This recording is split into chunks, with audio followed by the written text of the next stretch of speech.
नमस्कार, मैं हूं अंकित और आप देख रहे हैं TV9 बिहार झारखंड। बिहार में जो खबरें सबसे ज़्यादा चल रहे हैं उनमें से कुछ खबरें तेज प्रताप को लेकर हैं। तेज प्रताप यादव अपनी संगठन की तैयारी कर रहे हैं, इसके साथ ही महुआ सीट से वो चुनाव लड़ने का ऐलान कर दिए हैं और इतना ही नहीं, वो बिहार की एक और सीट पर अपना प्रत्याशी उतारने जा रहे हैं जिसके नाम का भी ऐलान उन्होंने कर दिया है। इसके साथ ही तेजस्वी यादव ने एक अपने इंटरव्यू में नीतीश कुमार पर पूछे गए कुछ सवाल पर एक तरीके से बयान दिया जिसको यू टर्न के तौर पर देखा जा रहा है, उस पर हम बात करेंगे। लेकिन सबसे ज्यादा चर्चा कल रात से लेकर आज तक जो है वो भाई वीरेंद्र आरजेडी के विधायक हैं, उनके एक ऑडियो जो वायरल हुआ है उस पर बात हो रही है जिसमें वो एक पंचायत सचिव को मारने की बात कर रहे हैं, धमकी दे रहे हैं। और भाई वीरेंद्र का इससे पहले भी कई बयान वायरल हो चुका है। इस पर तमाम सवाल किए जा रहे हैं कि आखिर में आरजेडी के गालीबाज विधायक पर क्या उनकी सोच है, तो इस पर हम बात करेंगे। पहले भाई वीरेंद्र का ये बयान सुनिए जिसके बाद वो काफी चर्चे में रहे हैं। अपना परिचय दीजिएगा तब ना। अरे भाई वीरेंद्र का नाम परिचय देना पड़ता है। भाई वीरेंद्र मेरा नाम है, तू नहीं जानता भाई वीरेंद्र कौन है तुम्हारा? भाई वीरेंद्र मनेर का कौन है, नहीं जानते हो तुम? नहीं जानकारी रहता तो ऐसा थोड़ा बतियाते हैं। कहाँ इंग्लैंड का है का तू? हाँ विधायक जी बोलिए। अरे विधायक जी बोलिए, फिर जूता से मारेंगे घींच के, समझा? तू टेप करो चाहे जू करो, तुम कह रहा कि विधायक जी बोले प्रोटोकॉल का ख्याल नहीं रखेगा रे। ऊपर में आप पढ़ते होंगे, खजाना में पैसा नहीं, झोरी में अच्छी नहीं, सराय में डेरा। हम बोले नहीं, हटा दीजिएगा। वीरेंद्र जी सुना मेरी आप नहीं, ये गलत बात है, ये गलत बात है। बढ़िए आप वीरेंद्र जी निकाल बाहर करेंगे आपको हम, अगर आप मना करिए तो निकाल बाहर करेंगे हम।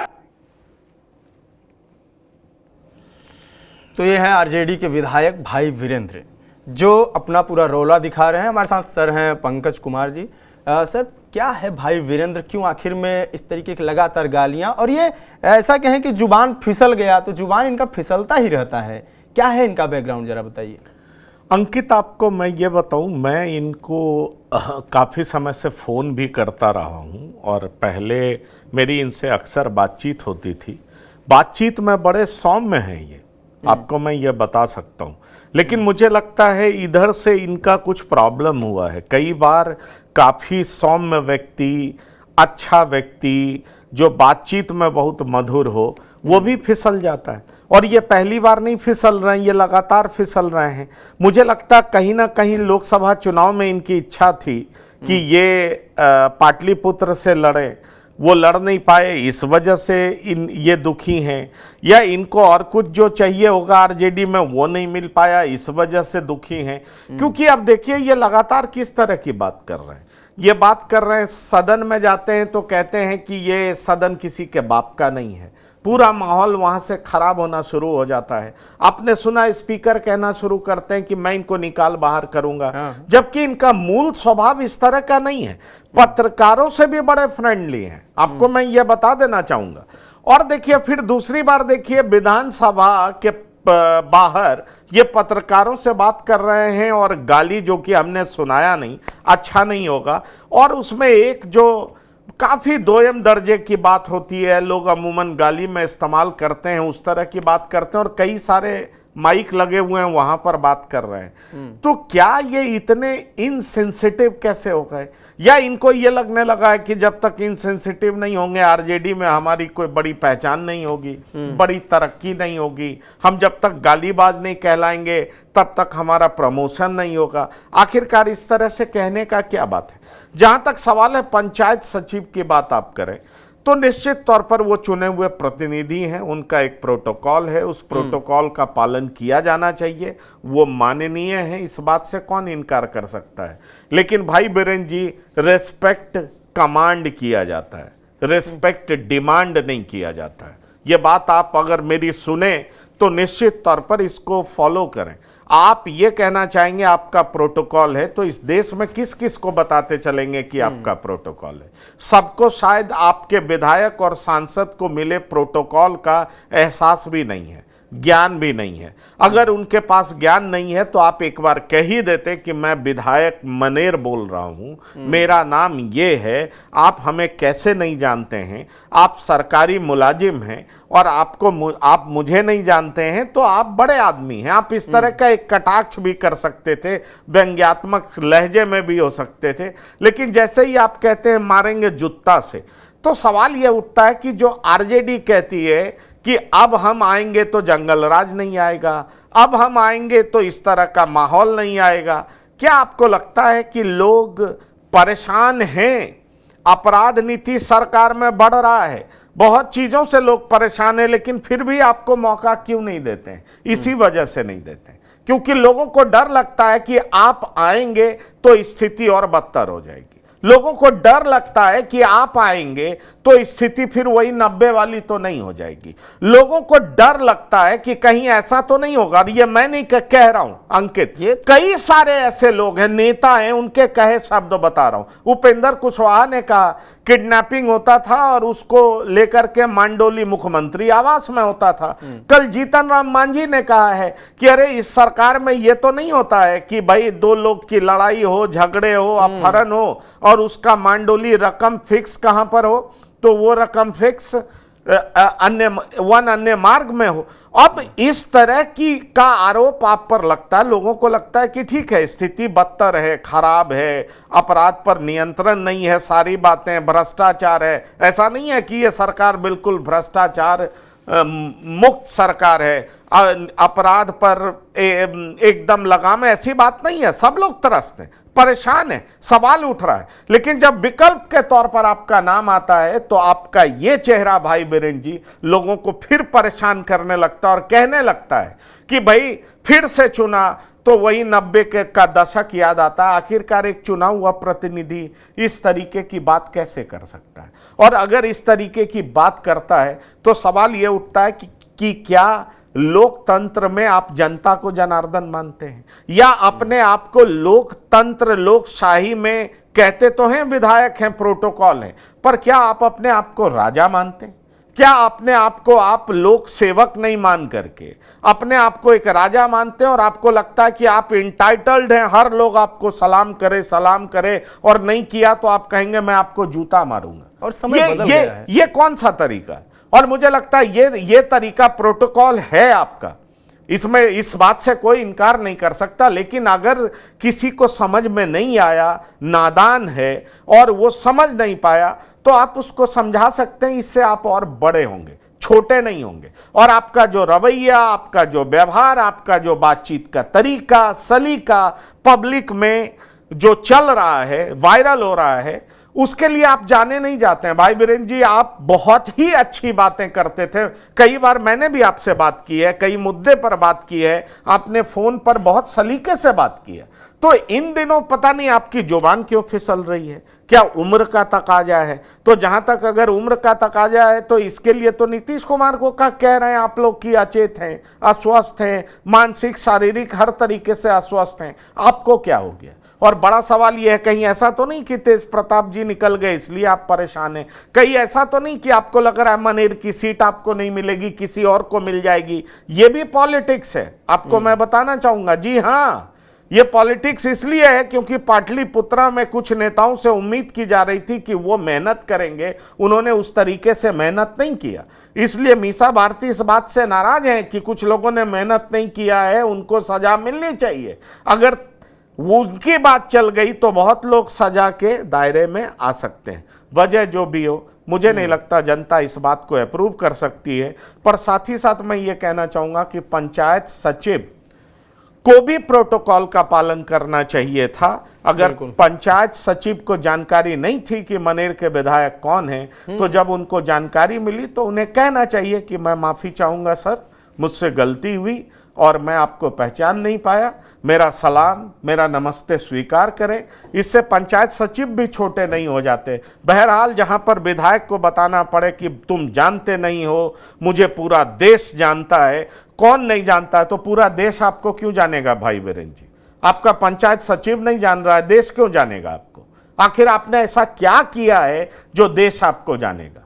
इस बात को समझना पड़ेगा। आप घमंड देखिए इनका, और देश जानेगा तो इसलिए जान रहा है कि आप सदन में, चर्चा इसलिए हो रही है कि आप सदन में कह रहे हैं कि यह विधानसभा किसी के बाप का है।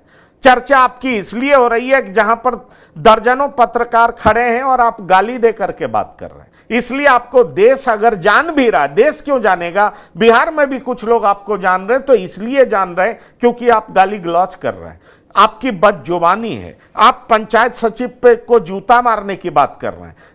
बिहार भी आपको कोई अच्छे रीजन से नहीं जान रहा। अभी बहुत कुछ करना है, कर लीजिए और अच्छा काम करेंगे तभी लोग जानेगा। मुझे लगता है इस तरह का स्टेटमेंट एक अहंकार की तुष्टि है, जहां पर आप ये कह रहे हो कि अरे तुम हमको पहचाना नहीं। भाई वीरेंद्र को कौन नहीं जानता, पूरा देश जानता है। क्यों जानेगा आपको पूरा देश?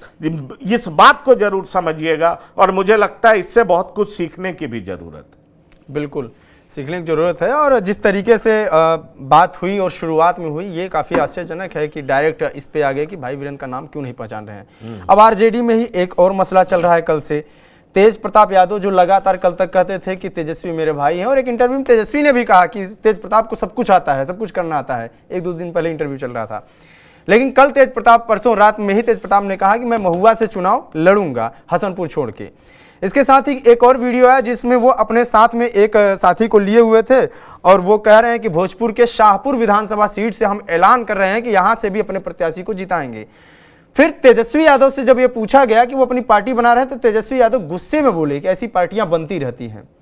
क्या अब ये मान लिया जाए फाइनल कि अब तेज प्रताप ताल ठोक के आएंगे, 2-4 विधानसभा सीट पे डेंट भी करेंगे तेजस्वी यादव को? यही वजह है कि तेजस्वी यादव के चेहरे पे गुस्सा दिखता भी है तेज प्रताप का जब नाम लिया जाता है। देखिए, मैं आपको एक बात बताना चाहूंगा अंकित। सबसे बड़ी बात यह है कि जो तेज प्रताप को लेकर के कभी भी तेज प्रताप को लेकर के कभी भी लालू प्रसाद सीरियस नहीं रहे और इसीलिए उन्होंने तेज प्रताप के हाथों कमान नहीं सौंपी। इस बात को समझना पड़ेगा। हाँ, पूरा बिहार। और सबसे बड़ी बात यह है कि बड़े पुत्र हैं पर उनको नॉन सीरियस खुद लालू प्रसाद समझते हैं और इसीलिए लालू प्रसाद ने तेजस्वी यादव को चूज किया।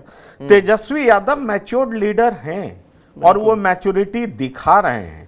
ऐसे में सवाल उठता है कि लालू प्रसाद की गैर मौजूदगी में जिस तरीके से तेजस्वी यादव पार्टी को आगे बढ़ा रहे हैं, अब Tejashwi Yadav full fledged leader का शक्ल अख्तियार कर चुके हैं। तेज प्रताप यादव इस रवैये के लिए जाने जाते हैं, इसमें नया कुछ नहीं है। अब ऐसे में सवाल उठता है कि भाई तेज प्रताप यादव को पार्टी से निकाल दिया गया और तेज प्रताप यादव जहां से चुने जाते हैं वहां इतना काम नहीं करते कि दूसरी बार लोग उनको वोट दे। ये भी हसनपुर के बारे में तो ये कहा गया कि पूरे 5 साल में 1 बार गए। मैं यही तो बात आपसे कह रहा हूं। अब आप समझिए 2015 में ये कहां से चुनाव लड़े थे? महुआ से। 2020 में हसनपुर क्यों पहुंच गए? फिर अब 2025 में ये महुआ जाने की बात क्यों कर रहे हैं? तो दरअसल इनको लगता है कि ये हीरो हैं, इनको लगता है ये अपने आप में अनूठे हैं, ये अपने आप में बिल्कुल अलग व्यक्ति हैं। और हीरो तो इसलिए हैं क्योंकि इनके साथ पिता का नाम जुड़ा हुआ है। भाई लालू प्रसाद बड़े नेता हैं, इस बात से कौन इनकार कर सकता है?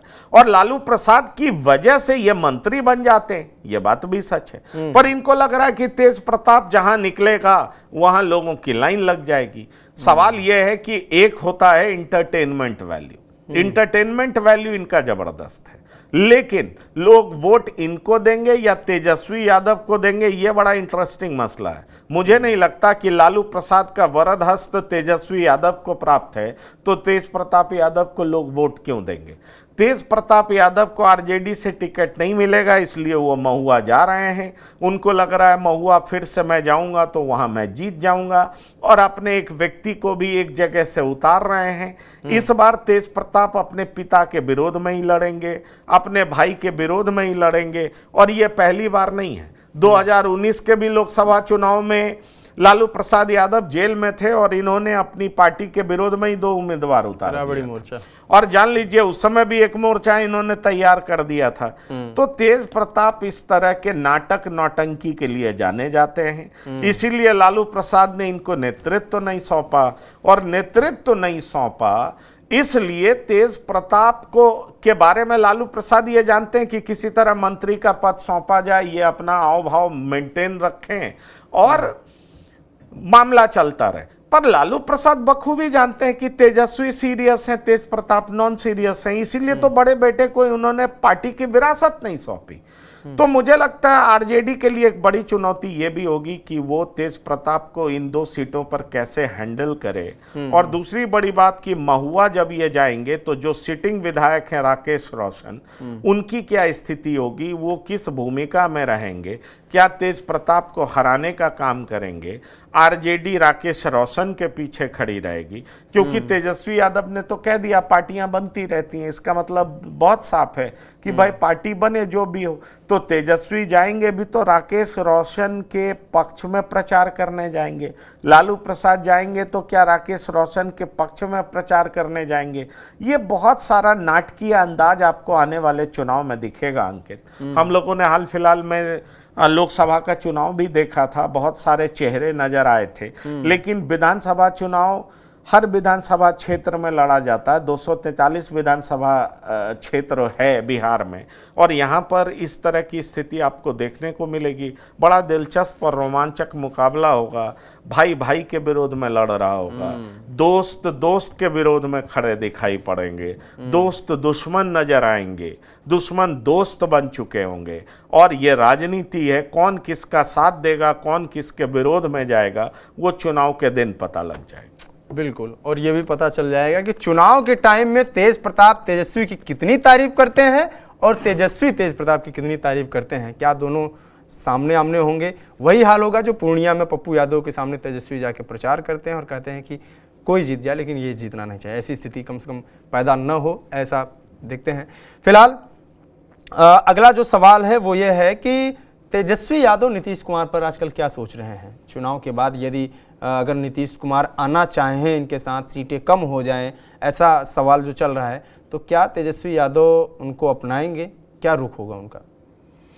देखिए, आपको बता दें, जहाँ तक तेजस्वी यादव का सवाल है, तेजस्वी यादव जब नीतीश कुमार छोड़ करके चले गए और लालू प्रसाद से ये पूछा गया तो लालू प्रसाद ने कहा कि नीतीश के लिए हमेशा दरवाज़ा खुला हुआ है। पर तेजस्वी यादव ने बड़े साफ तौर पर कहा कि कभी भी वो नीतीश के साथ अब गठबंधन नहीं करेंगे। लेकिन अब तेजस्वी यादव यू टर्न लेते दिख रहे हैं, और यू टर्न लेने के पीछे का मतलब क्या है, ये समझना बहुत इंपॉर्टेंट है। जब उनसे ये पूछा गया, एक कॉन्क्लेव में उनसे पूछा गया कि क्या अगर नीतीश को समुचित नंबर नहीं मिला और साथ ही बीजेपी उनको सीएम नहीं बनाती है और आपको मेजॉरिटी नहीं मिलता है, तो क्या आप नीतीश कुमार को सीएम बनाएंगे?